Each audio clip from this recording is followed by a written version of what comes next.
Привет всем! Сегодня я хочу такой сделать маленький обзорчик разницы, как висит подрамник, допустим, на новых сайлентблоках не полиуретановых, допустим, вот как на вот этих прекрасных, откуда берутся часто стуки еще по ходовой снизу, особенно достаточно сильные. Чему это происходит? Что, во-первых, хочу сказать, что в моей группе Telegram, ссылочка на нее здесь под видео, появились группы спонсорства 1, 2 и 3. Так же как на ютубе. Кому неудобно, допустим, на ютубе, все эти группы 1, 2 и 3 спонсорства также доступны через группу Telegram Железо. Ну и также появилась еще отдельная группа, там где все видео, которые есть на ютубе, в свободном доступе, также все будут дублироваться и уже частично продублированы. То есть открытая группа для тех, у кого не идет YouTube или есть какие-то проблемы с просмотром на ютубе. Также все через группу Железо в Телеграме можно подписаться. Потому что, как мы знаем, наш подрамник и рычаг, они висят. То есть вот так стоит внутри сайлентблок, здесь резьба. Это задний сайлентблок подрамника. То есть сайлентблок, который стоит, вот мы видим, сейчас стоит полиуретан. Сейчас я покажу, как их смотреть. В коротеньком таком обзорчике, как обычно выглядит на полиуретане и уставшие сайлентблоки подрамника. Но стук у нас, скорее всего, берется вот где. Сейчас покажу. Как у нас весело висят от кузова сайлентблоки подрамника. Вот справа где-то сантиметр уже провисли, а слева уже больше. Тут вообще не сегодня, а завтра.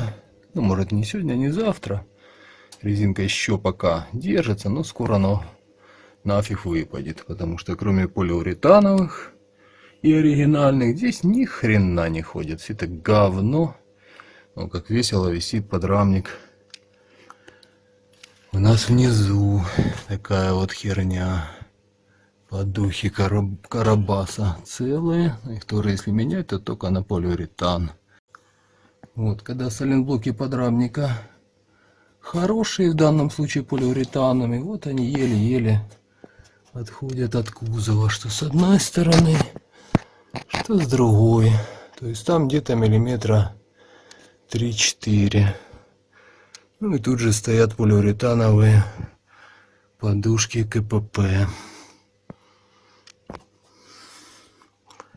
Вот так это выглядит, когда все хорошо. Я уже по полиуретану показывал. Ну вот, еще раз покажу брошюрку с контактами.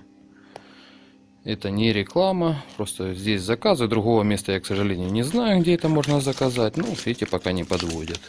Как и верхние опоры у них же, как и задние сайлентблоки из полиуретана. Там втулки.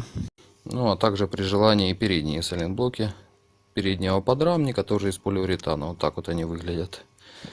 При необходимости их тоже можно заменить, что тоже из обычной резины, как уже показывает практика, к сожалению, они не ходят и подрамник телепается как сопля. Ну и собственно вот как-то так. Если вы обнаружили у себя какие-то непонятные стуки, то ли при переключении передач, трогании, остановке, вообще на ямах, то есть вроде все сделано, все хорошо, залазьте в яму и смотрите, как выглядит ваш подрамник и как он сидит к кузову. Ну, на этом все. Всем спасибо. До свидания.